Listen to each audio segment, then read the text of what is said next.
नमो भगवते वासुदेवाय। ओम नमो भगवते वासुदेवाय। ओम नमो भगवते वासुदेवाय। ओम अज्ञानतिमिरान्धस्य ज्ञानञ्जनशलाकया चक्षुरुन्मीलितं येन तस्मै श्रीगुरुवे नमः। श्रीचैतन्यमनोभीष्टं स्थापितं येन भूतले स्वयं रूपः कदा मह्यं ददाति स्वपदान्तिकम्। वन्देऽहं श्रीगुरुः श्रीयुतपदकमलं श्रीगुरून् वैष्णववांश्च श्रीरूपं साग्रजातं सहगणरघुनाथान्वितं तं सजीवं साधवैतं सावधूतं परिजनसहितं कृष्णचैतन्यदेवं श्रीराधाकृष्णपादनं सहगणललिता श्रीविशाखान्वितांश्च। हे कृष्ण करुणा सिंधु दीनबंधु जगत्पति गोपेश गोपिकाकान्त राधाकान्त नमस्तुते। तप्त कंचनं गौरांगी राधे वृंदावनेश्वरी वृषभानुसुता देवी प्रणमामि हरिप्रियं। वाञ्छाकल्पतरुभ्यश्च कृपा सिन्धुभ्य एव च पतितानां पावनेभ्यो वैष्णवेभ्यो नमो नमः। नारायण नमस्कृत्य नरं चैव नरोत्तमं देवी सरस्वती व्यासं ततो जयमुदीरयेत्। जय श्री कृष्ण चैतन्य प्रभु नित्यानंद श्री अद्वैत गदाधर श्रीवासादि गौर भक्त वृंद। हरे कृष्ण कृष्ण कृष्ण हरे हरे हरे राम राम राम हरे हरे। जय नरसिम्हा श्री नरसिम्हा जय जय श्री नरसिम्हा।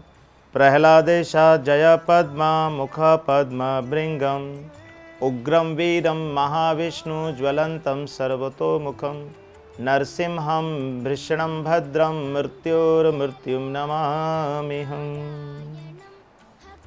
भक्तवत्सल नरसिंहदेव भगवान की जय हो। हरे कृष्णा। जय नरसिम्हादेव। आप सबको भगवान श्री नरसिंहदेव के प्राकट्य उत्सव की बहुत बहुत बधाई हो। भक्तजन, भगवान भक्तवत्सल कहलाते हैं।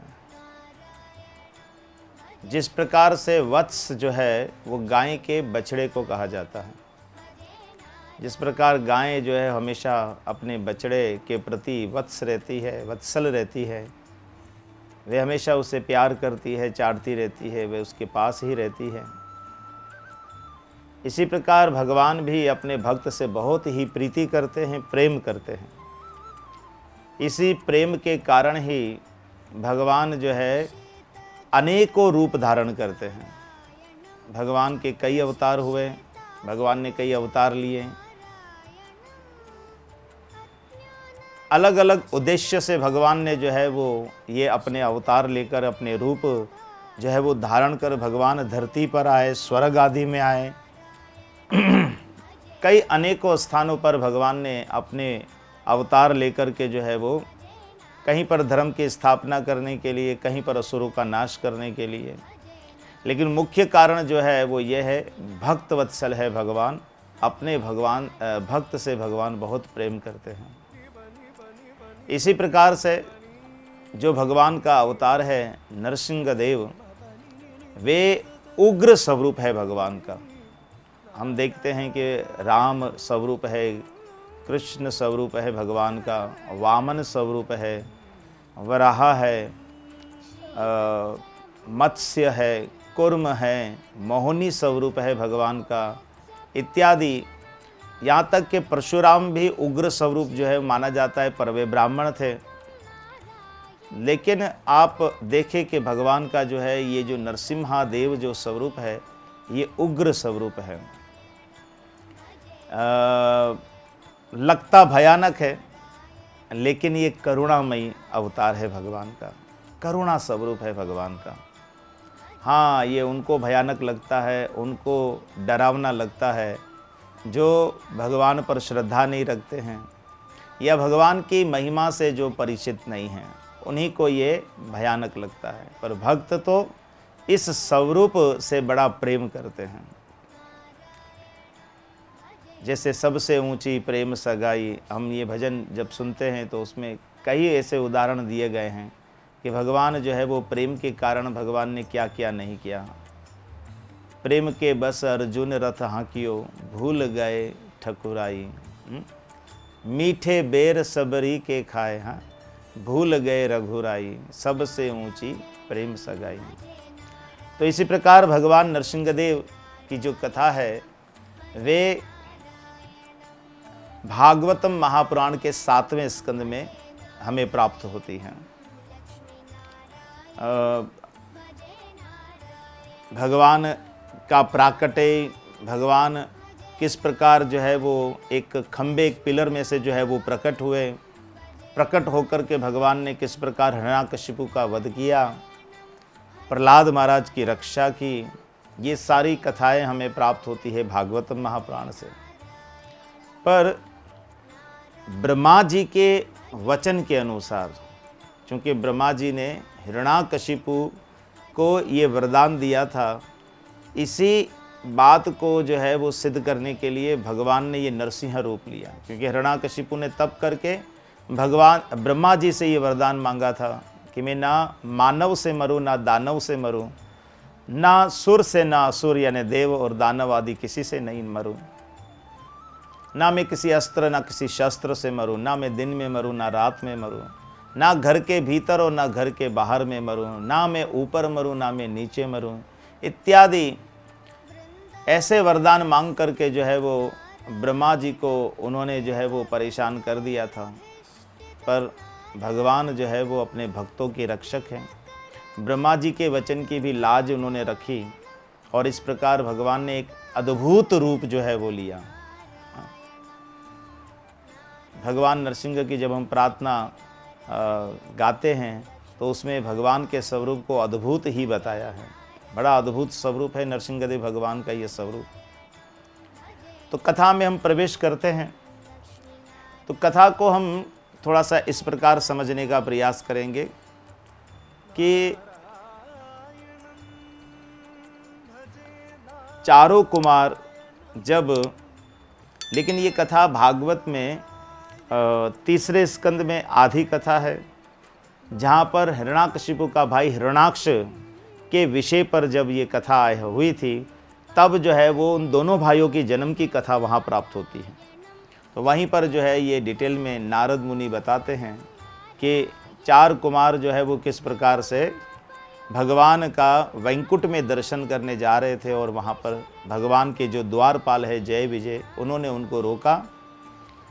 चूँकि चारों कुमार बड़े भावित थे, बड़े ही भाव में जो है भगवान का दर्शन करने जा रहे थे, उस भाव में रुकावट आने के कारण उनको क्रोध आया और इस प्रकार उन दोनों को उन्होंने श्राप दिया। हम देखते हैं कि उन दोनों को श्राप जब मिला तब भगवान फौरन वहाँ उपस्थित हुए और भगवान ने जो है वो इनका समाधान किया। मैं बहुत मुख्तसर कथा कर रहा हूँ या उसको बता रहा हूँ कि भगवान ने वहाँ पर एक बात बताई। चारों कुमारों ने भी क्षमा याचना की, जय विजय ने भी की, पर भगवान ने चारों कुमारों को कहा कि मैं ही ऐसा चाहता था। और इस प्रकार जो है वो जय और विजय को असुर योनि में जो है वो प्रकट होने का या जो है वो जन्म लेने का जो है वो श्राप मिला वहाँ पर। तो एक बात जो है वो हम देखते हैं कि वहाँ पर ये जन्मे कश्यप ऋषि और दीति के घर पर। तो कश्यप ऋषि और दीति के घर पर जन्मे हैं, तो हम इनके जन्म के विषय में हम देखें कि किस प्रकार से इनके जन्म के लिए जो है वो माता दीति ने अपने पति से गलत समय को चुना पुत्र प्राप्ति के लिए। यानी हर काम का एक समय है, जब हम उस समय में उस काम को करते हैं तब हमें सफलता प्राप्त होती है। जो समय दीति ने चॉइस किया वो संध्या का वेला थी। भगवान शंकर उस समय में जो है अपने गणों के साथ जो है वो इस धरती पर जो है वो राउंड पर होते हैं, यानी वे हमेशा घूमते रहते हैं। संध्या वेला हमेशा संध्या वंदन करने के लिए है, भगवान का सिमरन करने के लिए, भगवान की पूजा करने के लिए है। पर उसी समय में जो है वो दीति ने जो है वो अपने पति से अनुरोध किया, यानी जिद की, और उसका परिणाम ये हुआ कि ऐसे 2 पुत्र उत्पन्न हुए। वहाँ पर उन दोनों के वार्तालाप में कश्यप ऋषि ने उनको कहा कि ये अच्छा नहीं हुआ है, अब 2 तुम्हें ऐसे पुत्र प्राप्त होंगे जो सृष्टि का विनाश करने के लिए उत्पन्न होंगे, ऐसे जो सब लोगों को तंग करने वाले होंगे। तो मैं कथा में आगे बढ़ूं कि वहाँ पर ये बात बताई गई कि जब इनके जन्म का समय आया, जब अभी इनका जन्म हुआ भी नहीं, ये गर्भ में ही थे, तब से ही सृष्टि पे जो है उत्पात जो है वो होने लगे थे। बहुत भयानक भयानक जो है वो अपशकुन होने लगे थे। तो सबों ने जब ब्रह्मा जी से पूछा तो फिर ब्रह्मा जी ने बताया कि भाई ये इनका जन्म होने वाला है। और हम भागवत में 7वें स्कंद के अंदर जब हम प्रवेश करते हैं तो यहाँ भी हमें एक ऐसा श्लोक प्राप्त होता है जहाँ से हमें ये बात जो है वो पता चलती है कि ये दोनों भाई सबके लिए किस प्रकार से जो है वो दुखदाई थे। ये श्लोक नंबर 7वें स्कंद के 8वें अध्याय का श्लोक नंबर 35 है, जिसमें ये बताया है कि हिरण्याकशिपु तीनों लोगों का सिर दर्द बना हुआ था।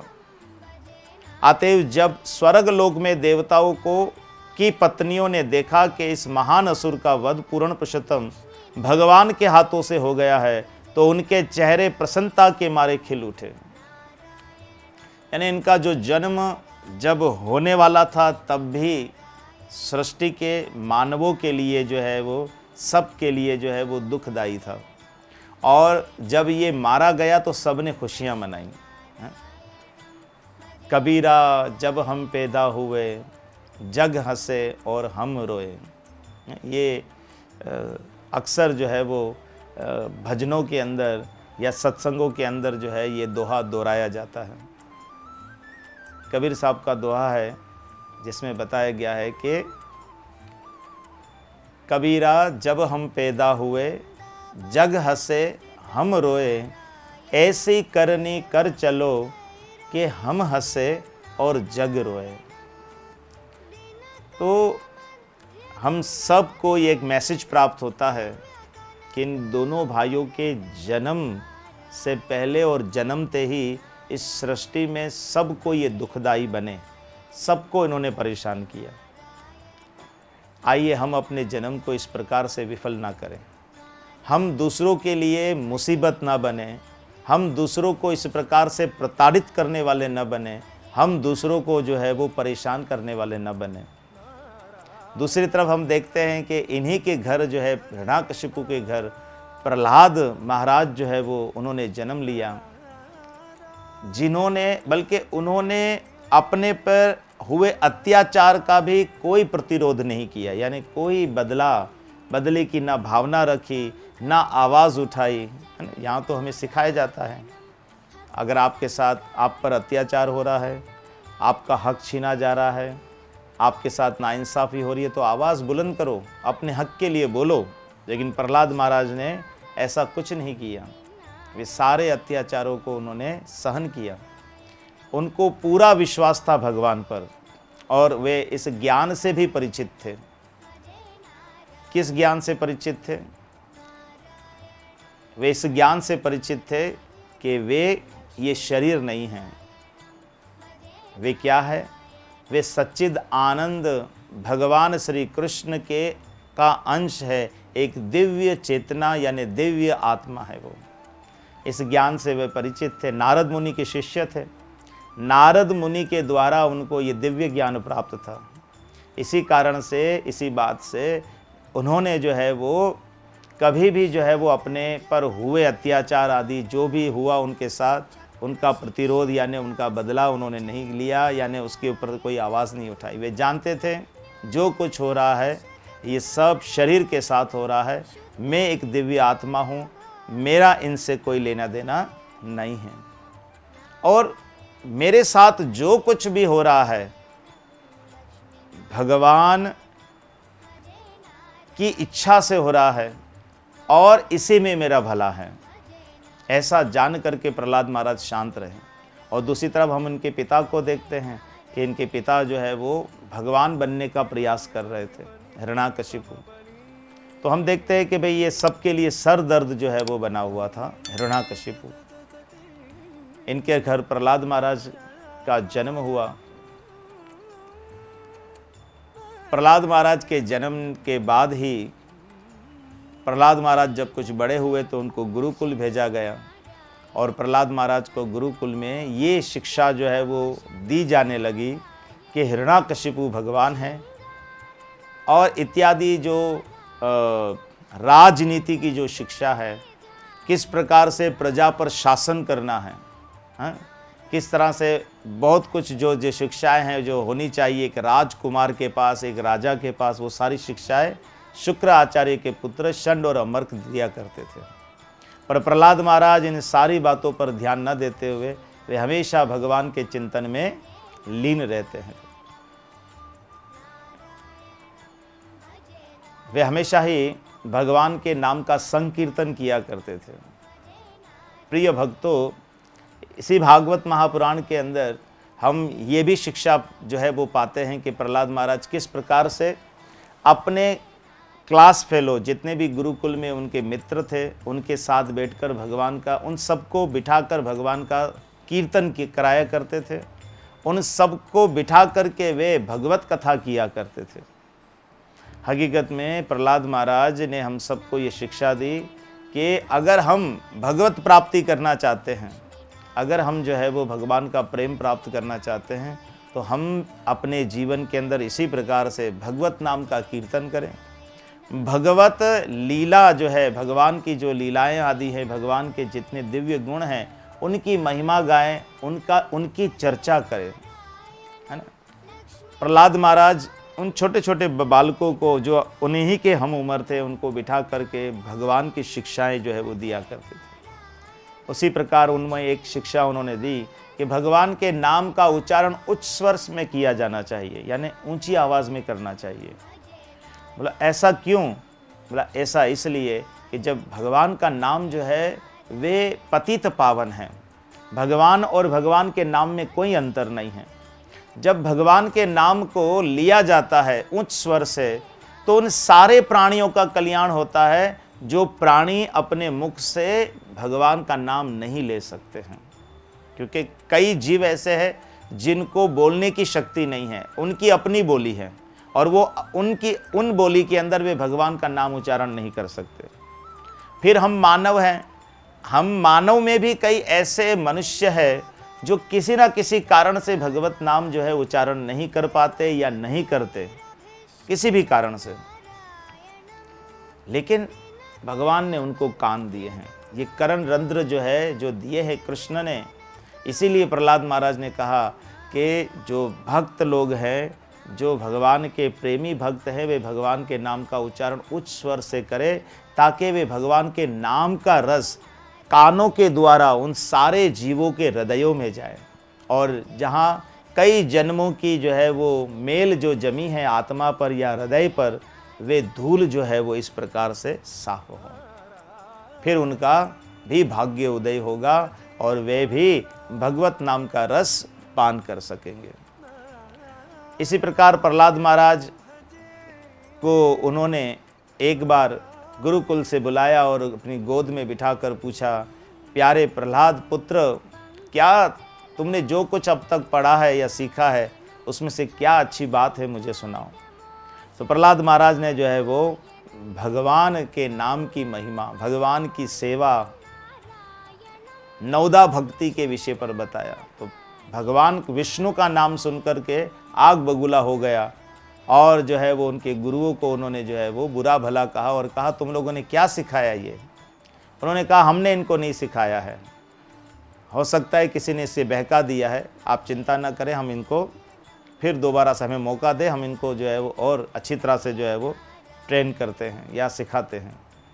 फिर ले गए, फिर उन्होंने किया। फिर प्रहलाद महाराज वही जब जब उनको मौका मिलता, उनके गुरु नहीं होते थे गुरुकुल के अंदर या वो सो जाते थे, तो वो हमेशा भगवत चिंतन करते, भगवत नाम का कीर्तन करते और अपने मित्रों के साथ बैठ करके भगवान की चर्चा किया करते। फिर दूसरी बार, फिर जब तीसरी बार आखिरी बार कहते हैं कि जब प्रहलाद महाराज को बुलाया गया तो प्रहलाद महाराज से उन्होंने पूछा, अब बताओ तुम। तो प्रहलाद महाराज ने जो है वो उनको जो कहा, हालांकि वहाँ पर कुछ नोक जोक हुई, उनके साथ कुछ बातचीत हुई, लेकिन प्रहलाद महाराज ने एक सुंदर बात कही है अपने पिता से। हे पिता, आप अपनी आसुरी प्रवृत्ति त्याग दें, आप अपने हृदय में शत्रु मित्र में भेदभाव न लाएं, आप अपने मन को सबों के प्रति समभाव बनाएं। हे पिताजी, कृपा करके ये आसुरी भाव का त्याग कर दें। अपने हृदय के अंदर ये मेरा दुश्मन है, ये मेरा मित्र है, इस भावना को जो है वो त्याग दे आप, इस भेदभाव को छोड़ दीजिए आप। इस संसार में अनियंत्रित तथा पथभ्रष्ट मन के अतिरिक्त कोई शत्रु नहीं है। भगवत गीता में भी यही बात बताई है भगवान ने। यहाँ प्रहलाद महाराज भी कह रहे हैं, हमारा गुमराह हुआ जो मन है यही हमारा सबसे बड़ा दुश्मन है। पथभ्रष्ट, गुमराह है, जो अपनी राह से भटक चुका है, भूल चुका है, वे मन ही हमारा जो है वो शत्रु है। भगवत गीता में भी भगवान ने 4थे अध्याय में यही बात की है। 6ठे अध्याय में भगवान ने यही बात की है, मन ही हमारा शत्रु है और मन ही हमारा मित्र है। जब कोई मनुष्य प्रत्येक व्यक्ति को समानता के स्तर पर देखता है, तभी वे भगवान की ठीक से पूजा करने की स्थिति में होता है। कौन भगवान की भक्ति और पूजा करने की स्थिति में हो सकता है? यहाँ बताया है, वे एक प्रकार का जो है वो भाव बताया है कि कौन व्यक्ति, जब कोई मनुष्य सबके भीतर समानता, सबको एक समान जब मानता है, देखने लगता है, तभी वो ठीक से भगवान की भक्ति कर सकता है, तभी वो ठीक से भगवान की आराधना कर सकता है। ये प्रहलाद महाराज ने एक गुण जो है वो बताया है। प्राचीन काल में आपके समान ही अनेक मूढ़ हुए, जिन्होंने उन 6 शत्रुओं को नहीं जीता जो शरीर की धन संपदा को चुरा ले जाते हैं। इसको मैं ऐसे कहूँगा कि हे पिताजी, अफसोस है, संसार के सारे ही आपने बाहर के जितने शत्रु थे उनको जीत लिया, पर भीतर जो छुपे हुए जो 6 शत्रु हैं उनको आप जो है वो जीत नहीं पाए हैं। ये मूढ़ ये सोचकर गर्वित होते हैं, मैंने तो 10 दिशाओं के सारे शत्रुओं को जीत लिया है। किंतु यदि कोई व्यक्ति इन 6 शत्रुओं पर विजयी होता है और सारे जीवों पर समभाव रखता है, अपने ऊपर जीत प्राप्त करनी है, अपने मन को जीतना है, और ये काम, क्रोध, मन, लोभ, मोह, मत्सर, इनको जीतना है। और कोई अगर मनुष्य इनको जीत जाता है और समभाव रखता है तो उसके लिए शत्रु नहीं होते। शत्रु की कल्पना अज्ञानतावश की जाती है। ये अज्ञानता है, जहालत है कि मेरा कोई दुश्मन है। दुश्मन नाम का कोई वस्तु कोई है ही नहीं हकीकत के अंदर। इस प्रकार जब प्रहलाद महाराज ने अपने पिता को समझाना चाहा, याद रखिए, प्रहलाद महाराज तो प्रहलाद महाराज है, उच्च कोटि के महान वैष्णव हैं, पर फिर भी कुछ महापुरुष लोग इस प्रकार समझाते हैं कि देखिए, भक्त जो है ना, उनके हृदय के अंदर वे करुणामयी भगवान की आराधना करते हैं। इस प्रकार उन करुणामयी भगवान से उनके हृदय में भी करुणा आती है, इसलिए वे सब जीवों को समान भाव से देख करके क्या करते हैं, सब पर करुणा बरसाने के प्रयास करते हैं, सभी पर। इसलिए हिरण्याकशिपु पर भी करुणा बरसाई।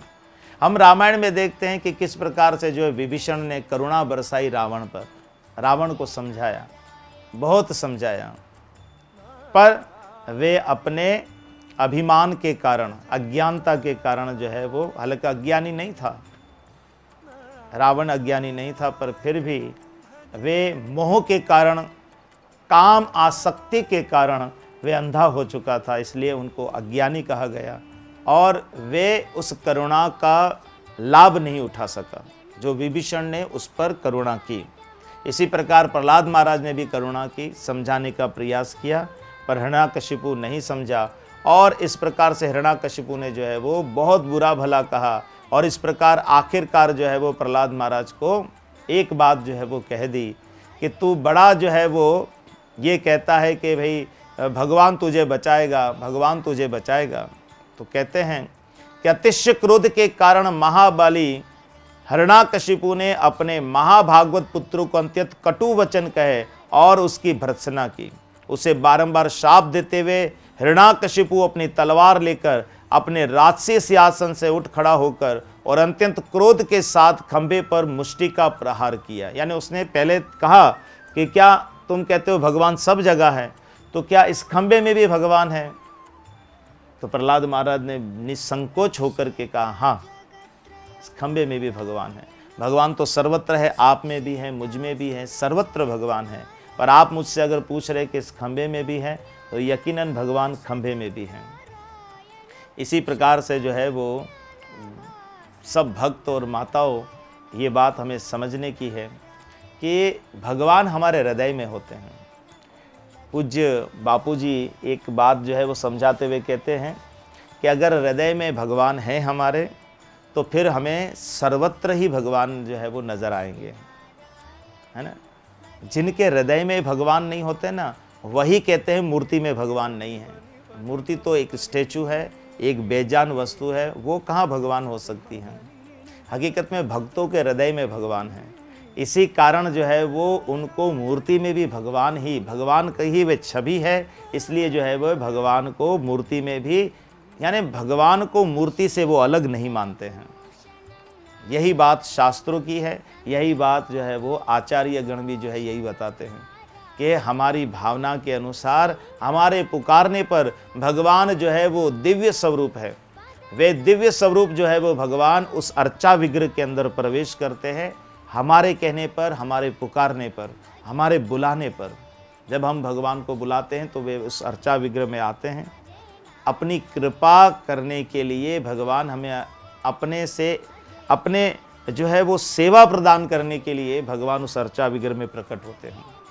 और फिर एक भक्त जो है वो पूरी भावना के साथ, पूरे प्रेम के साथ जो है वो उस मूर्ति को ही भगवान मानकर, क्योंकि उसके हृदय में भगवान है, इसलिए जो है वो उस हृदय से भगवान को जो है वहाँ मूर्ति में विराजमान करके फिर वो पूर्ण रूप से जो है वो जिस तरह से अपनी, जैसे हम व्यवहार कैसे करते हैं सबके साथ, व्यवहारिक, खाली मन से मानना अच्छी बात है, मन से मानना, पर व्यवहारिक रूप में लोग जो है वो व्यवहार से ही हमें जानते हैं कि हाँ भाई ये व्यवहारिक रूप है, ये जो है वो ये बंदा जो है वो हाँ ये ऐसा है।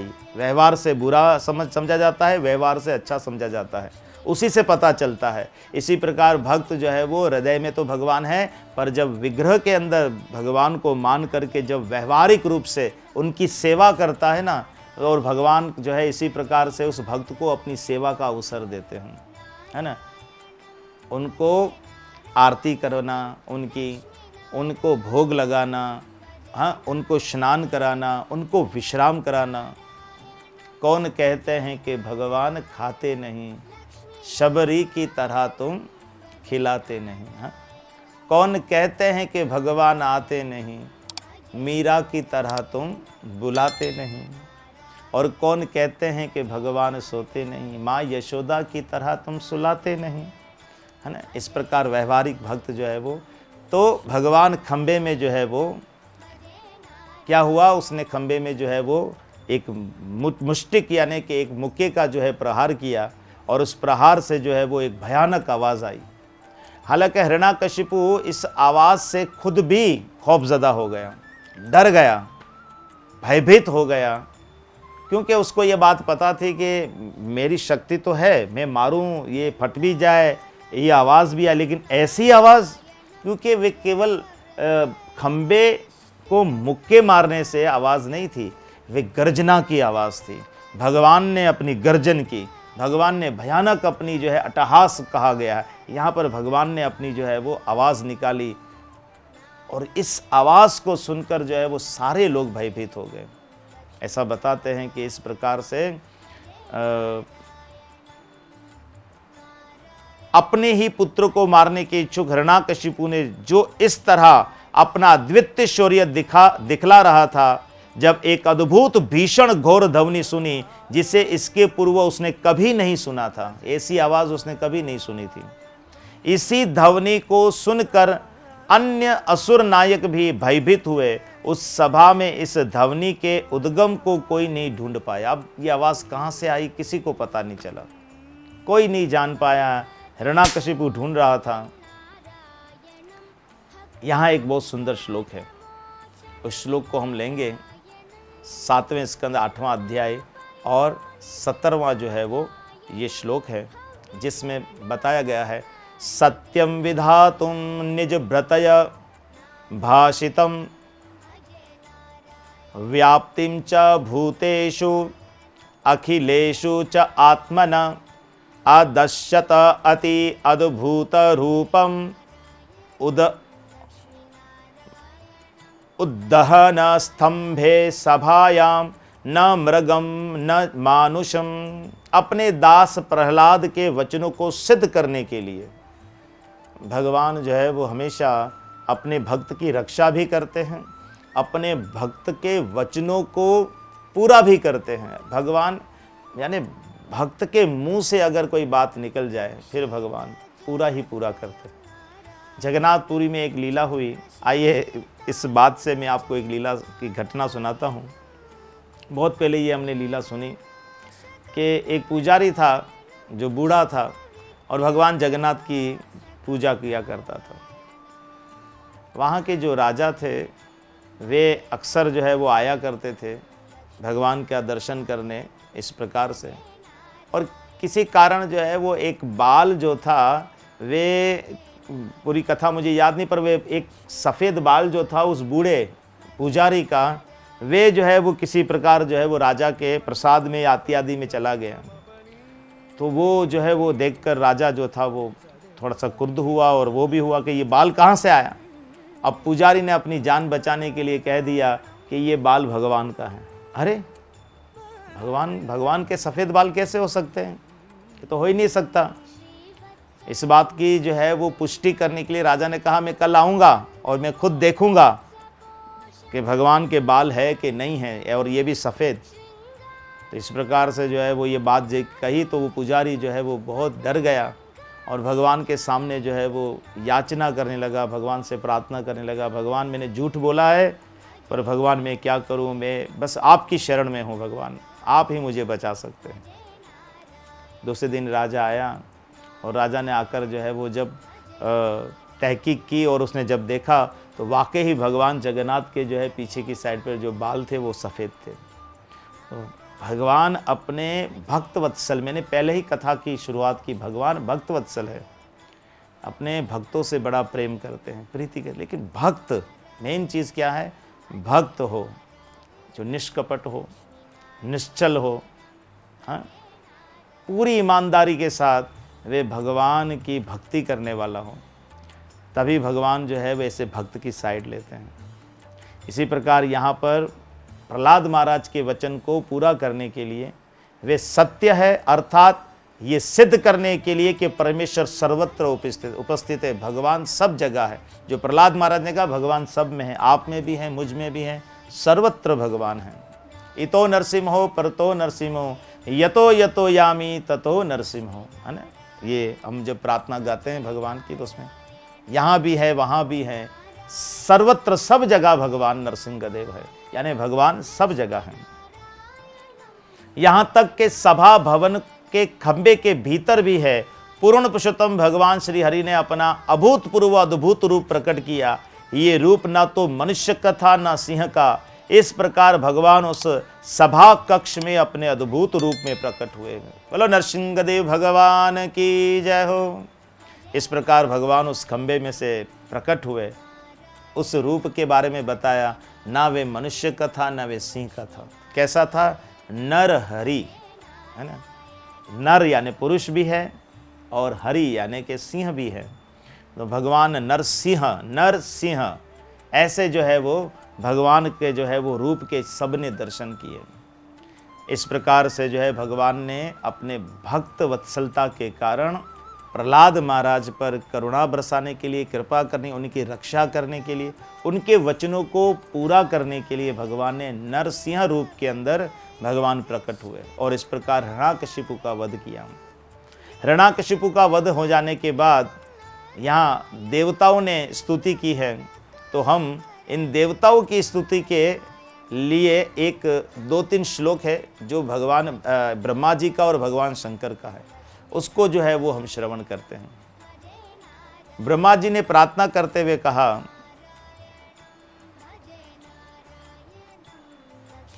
श्री ब्रह्मा उवाच नतः अस्मि अनंताय दुरंत शक्तये विचित्र वीर्याय पवित्र कर्मणे विश्वस्य सर्ग स्थिति संयमाना गुणे सवलीलया संधते अव्यय आत्मने। हे प्रभु, आप अनंत है और आपकी शक्ति का कोई अंत नहीं है। आप एक तो अनंत है और आपकी शक्ति का कोई सीमा, कोई अंत जो है वो है ही नहीं। कोई भी आपके पराक्रम तथा अद्भुत प्रभाव का अनुमान नहीं लगा सकता, क्योंकि आपके कर्म माया द्वारा दूषित नहीं होते हैं। कोई अंदाजा नहीं लगा सकता भगवान की शक्ति के बारे में, भगवान की लीलाओं के बारे में। आप भौतिक गुणों से सहज ही ब्रह्मांड का सर्जन, पालन तथा संहार करते हैं, लेकिन तो भी आप अव्ययी बने रहते हैं। अतएव मैं आपको सादर नमस्कार करता हूँ। आप ही सब कुछ करने वाले हैं, लेकिन फिर भी आप निराले हैं, आप उनसे बिल्कुल अलग हैं। ऐसे भगवान हम आपको नमस्कार करते हैं। भगवान शंकर ने क्या कहा? श्री रुद्रयुवाच कोप काल युग अंत ते हत अयम असुर अल्पकः तत्सुतं पाहि उपसृतं भक्तं ते भक्तवत्सल। शंकर भगवान कहते हैं कल्प का अंत ही आपके क्रोध का समय होता है। जब कल्प का अंत होना होता है तो बहुत भयानक स्थिति होती है पूरे ब्रह्मांड की। तो शंकर भगवान कहते हैं भगवान वो आपके क्रोध का समय है। अब जबकि ये नगण्य असुर हिरण्याकशिपु मारा जा चुका है, हे भक्तवत्सल प्रभु कृपा करके उसके पुत्र प्रहलाद महाराज की रक्षा करें, जो आपके निकट पूर्ण शरणागत भक्त के रूप में खड़ा हुआ है। पूरी तरह से शरणागत रूप में आपके सामने, आपके करीब खड़ा है, आप उसकी रक्षा करें। तो दो महापुरुषों की, ब्रह्मा जी और भगवान शंकर की जो है स्तुति को कुछ जो है शब्द जो है वो हमने सुने। ऐसे नरसिंहदेव भगवान को हम बार बार प्रणाम करते हैं, नमस्कार करते हैं। और ये जो भगवान का करुणा स्वरूप है, ये भक्त की रक्षा के लिए निमित्त हुआ है। इसीलिए जो है वो हम देखते हैं कि जहाँ भी कृष्ण भावना भावित मंदिर हैं, वहाँ पर भगवान का या तो नरसिंहदेव भगवान का अर्चा विग्रह होता है, या तो फिर उनका जो है वो स्वरूप की, उनकी जो है वो एक पिक्चर, एक तस्वीर ज़रूर होती है। ऐसे जो है वो हमारे आचार्यगण या खास तौर पर श्रील प्रभुपाद जी ने जो है ये बात बताई है कि भगवान जो है वो अपने भक्तों की रक्षा करने वाले हैं। एक भजन है जो पूज्य बापू जी ने जो है वो उसको बनाया है, वो हम अक्सर जो है वो प्रार्थना के स्वरूप में गाते हैं।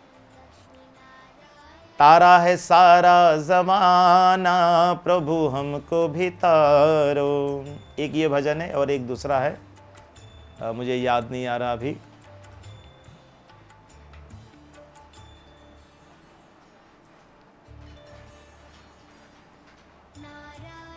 हरे कृष्णा।